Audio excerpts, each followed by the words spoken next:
I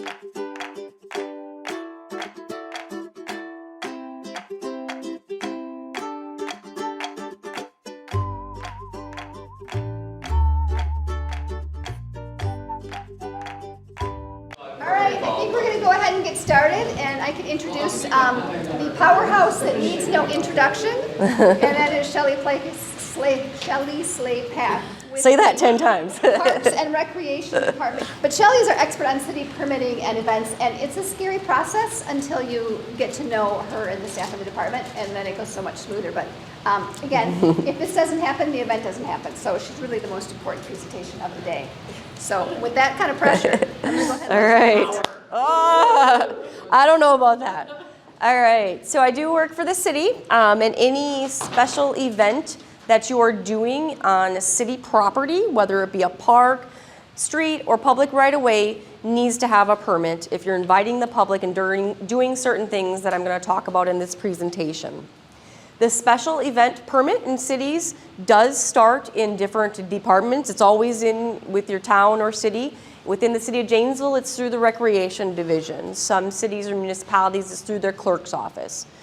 But let's say you have questions for various other divisions. Maybe you want to involve police with your event, fire. It doesn't matter. The first step is starting the process with an application with the city's Recreation Division, because we're kind of like the liaison to all other city divisions.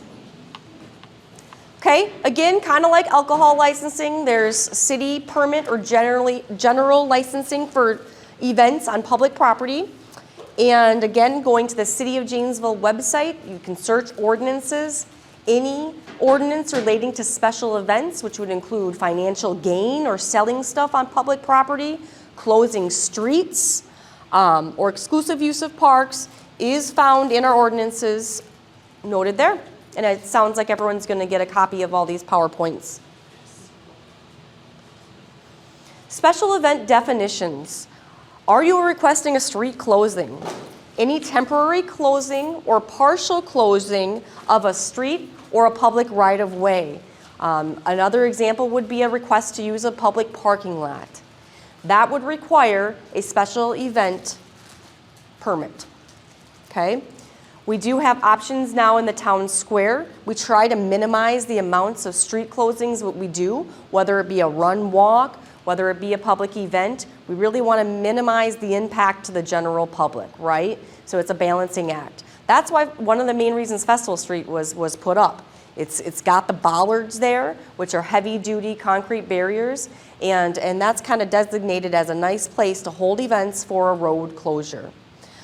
Run walks, we do some road closures, but we very rarely do. Unless there's an absolute need, the police department tries to keep most roads open. However, we entertain requests at our office.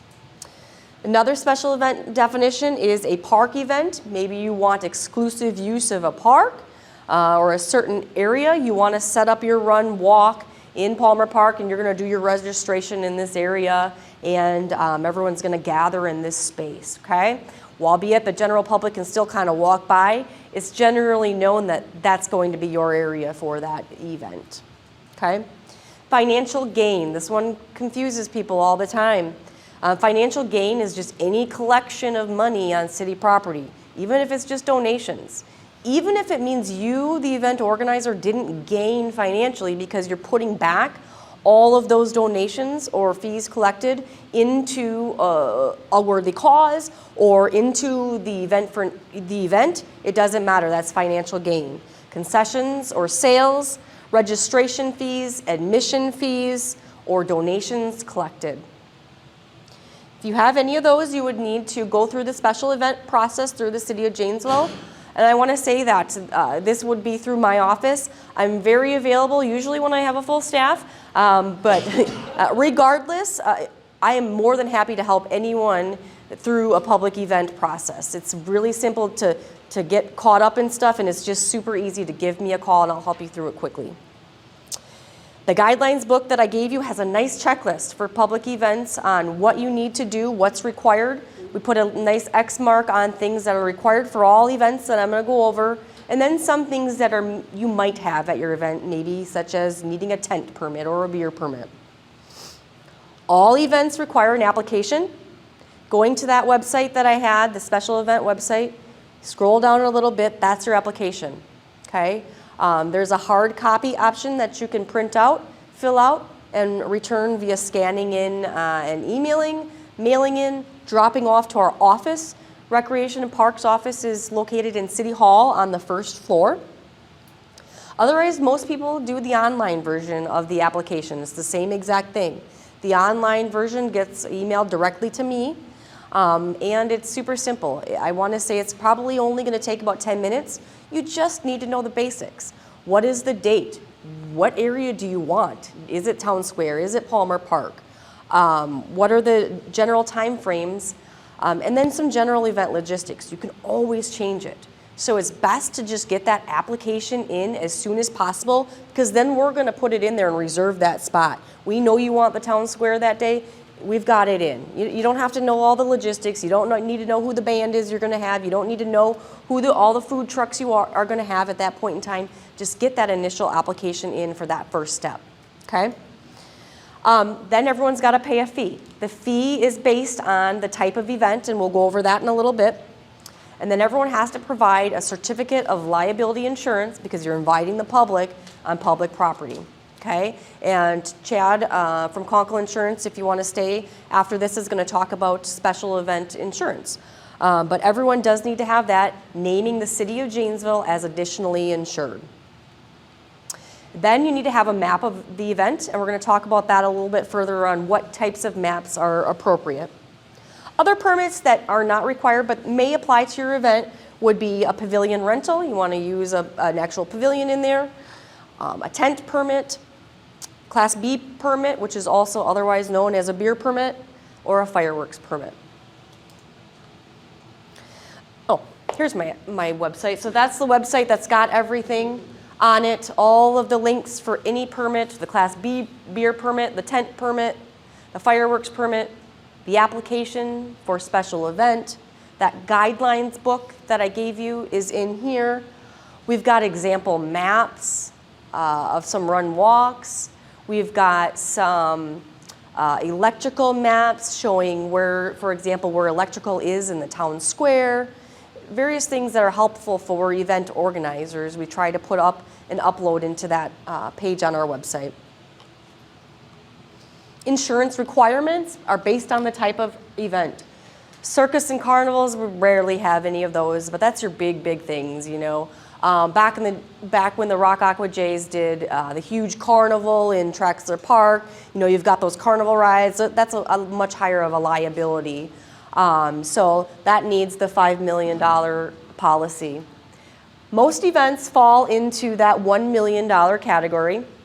So your athletic events, fireworks, boat, auto, bike races, and concerts, anything with alcohol will fall into that $1 million policy. Your run walks and your smaller festivals, no alcohol, fall into that $500 area. Your parades, trade shows, arts and crafts shows are $300,000. Insurance technically is supposed to be in 30 days prior to the event. Because it's just reviewed administratively through myself, I usually waive that requirement because it's just my time. So I'm always willing, if people are struggling to get their insurance in prior to that, that's okay.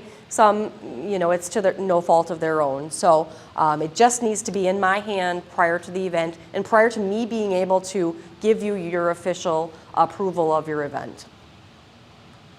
The city does have a third-party insurance provider that we go through if you need insurance through your event. However, most people get insurance on their own. I want to say out of 100 to 150 events we process each year, probably only 1 or 2 go through the city's third party. They use their own insurance providers.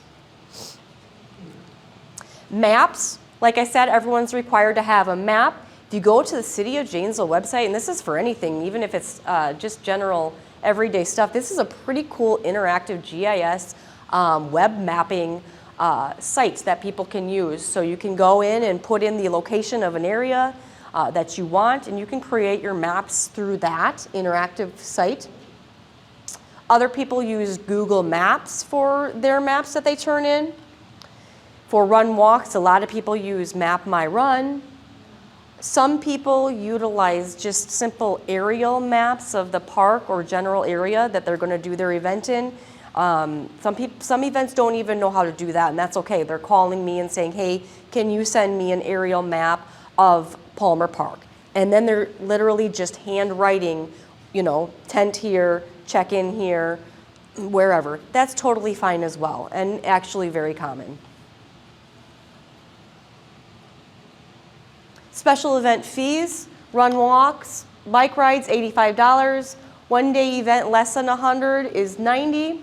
I'm not going to go over all of them, but you can see they go up from the most being probably your big scale 5-day celebration, which I don't even know too many now that have that, to $550. Okay, but a typical 1 or 2 day event is either going to be $125 or $200.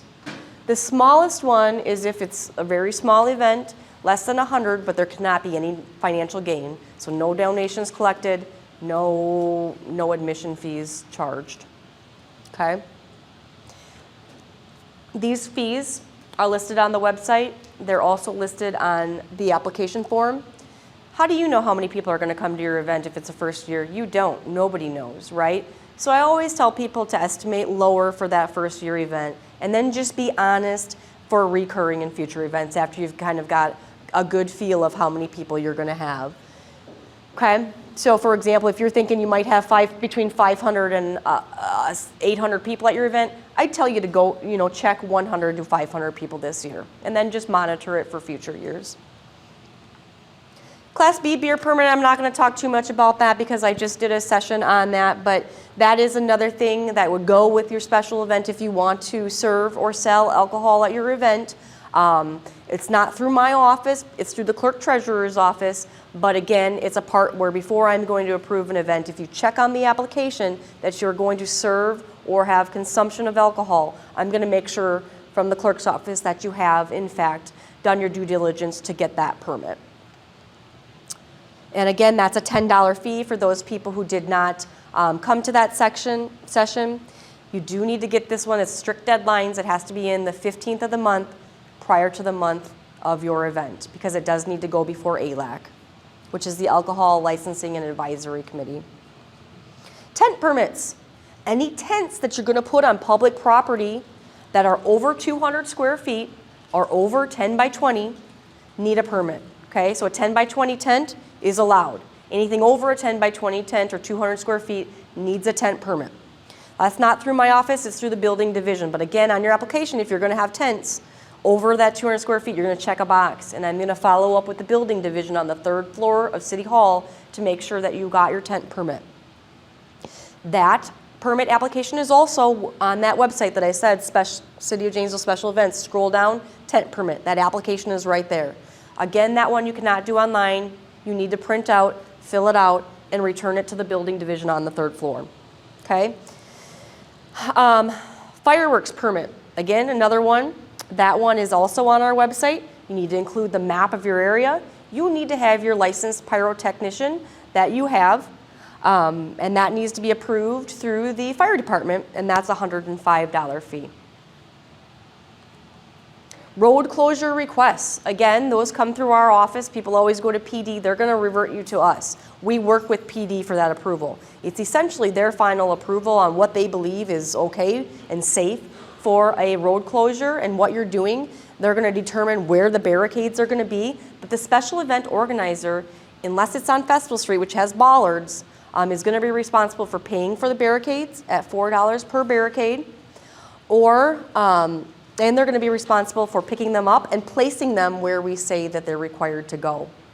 If you're reserving Festival Street, there is a bollard fee, unless you want to go through training to place those bollards, okay? And then we would waive that fee, but then it's on you, as the event organizer, to place those bollards and remove them once done. It's a somewhat simple process, but they are relatively heavy. So you would need to make sure that you have sufficient amount of people helping with that task if you wanted to go that route, okay? If maybe there's a run walk that wants police assistance, That is at a cost to the event organizer, okay? And then the other thing, the police department may determine that you need assistance and maybe you didn't want it because they think for the general public safety and event safety that it's required. So if the police department deems it required or you want it, you need to pay that officer fee, okay? Generally speaking, Julia, do you know the cost? I do. The police department charges $59 per hour per officer that's there. Okay.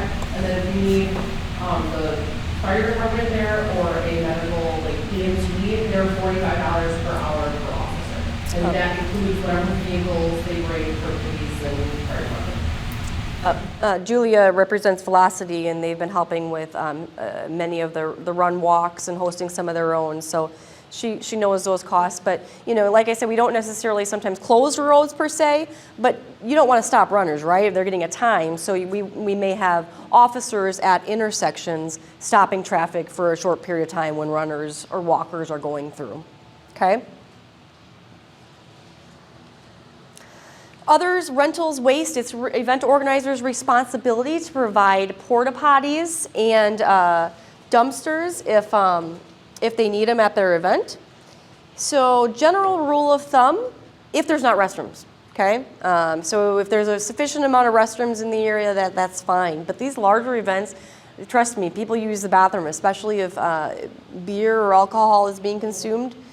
General rule of thumb, porta potties, with a beer permit, 1 for 200 females, 300 males. Without a beer permit, 300 females and 500 males would have 1. I always encourage people to just get the accessible porta potties. They're a little bit more, but they're so worth it. Just because you should have at least a site anyways, it just makes sense.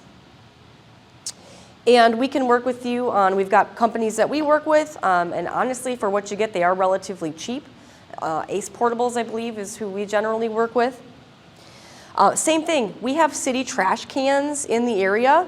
If you need more, we rent them for $1, okay? Again, you'd have to go as the event organizer, pick them up and provide your own trash bags. But if you need them, we have them. You are not responsible for carrying away trash unless it's in excess of the trash cans in the area. So if your event organizer is just filling the trash cans in the town squares or the park, you know, whatever, and they're full, that's fine. You can leave the trash in there. But if maybe halfway through the event you realize all your trash cans are overflowing, you need to have a staff or volunteer pull it and remove it, and then you can't leave that bag of trash by the trash can. You'd have to remove those excess ones. Some events know they're going to consume a lot of trash. They've got tons of food trucks, they're going to have lots of cups, whatever. They contract with dumpster companies to get those placed with approval from the city on a location in a park and pay for that dumpster and utilize that. Event organizers are responsible for cleanup. Make sure you're cleaning up everything after the event. And I got 2 minutes, I bet. 2 minutes. 2 minutes. No, I I just quick looked. All right, electrical. This is a big holdup for people, guys. Make sure you plan for electrical. It can make or break your event, okay? Make sure you know the ampage for your food trucks. Make sure you know the ampage for your musicians. And make sure you talk with me ahead of time on where you want to put them, okay? Because not all electrical outlets are treated equal, right? So some of them are 20 amp, some of them are 50 amp. We got to make sure that we can direct you to direct them to the right spot, okay? We have electrical maps on our website. And that will really help giving it to your food truck vendors, because some of them, especially the ones with generators, need the 50 amp, okay? Or they're going to blow a fuse and it's just going to take out something, okay? So I'm going to jump in with a really cool thing I have regarding electrical. Because you guys have a ton of parks, ton of facilities. I go the day before with a little plug-in lamp or a little radio, and I test it, so if there's any problems, I can let you guys know right away, because you cover a lot of square footage, a lot of electrical outlets. So go out the day before and just test your electrical. Great idea. Yep. And then tape your cords down. You know, bring out electrical cords. You never know, maybe somebody's going to be over here and they need a 50 amp, but they're not close enough to it. Bring extra electrical cords, because don't expect, you know, you think they're going to bring their own, some of them don't. So have those on hand in case. And then some duct tape that you can kind of tape over on general walkways. Any signage needs to be approved in advance if it's something big. I mean, if you're just having a general small sign, but if you want to put up a big banner or a sign in the park, you need to get that approved through our department ahead of time. We've got lots of great equipment rentals if you need it, megaphones, like I said, barricades, games, you name it, water coolers, so many special event items that are listed on our website at a very cheap cost that will help. No permanent markings on streets or parks, grounds. Oh gosh, when a run walk does that with spray paint on the bike trails, it's terrible because it doesn't come off. Use air chalk, okay? So when we rent that out, essentially you're buying it from us, I think $3 or $4 a can, but that goes away relatively quickly. I think I'm at my last couple slides. New events must be in at least 60 days in advance, and road closure, alcohol, if you have a road closure, alcohol consumption, and I put road closure twice, sorry about that. Otherwise, 30 days in advance. Again, all public events do not have to go to city council anymore. They are approved administratively through myself, so I am flexible with those deadlines, but just because we're a small office, the earlier you can get everything into me, the better for review and approval, okay? It starts through our office, like I said. I'm going to be the liaison for you with the police department, with the fire department, with the clerks, or whoever needs other approval. And I'm going to tell you, hey, you need to go to these other divisions to get these. I can't physically do it for you, but I'm going to guide you through that process. And then again, I don't know too many times I don't approve a public event. There'd have to be a pretty significant reason why we wouldn't do that. In the unlikely event, I would not approve a public event. Everyone would have the ability to appeal my decision to the city manager, and then they could appeal to the manager's decision, if it's the same as mine, to the city council. Okay? But otherwise, once you have everything in and we have the review, we send you out a permit that is simply a letter that you should just have with you at the event. And all I can say, the biggest thing is don't get caught up in things. Reach out and call, send an email. We're happy to help at the city. Does chocolate help? Yes, chocolate helps. Any questions for Shelley? I'll give you 1 extra minute for questions. Okay, questions? Okay, well, I thank everyone for your time.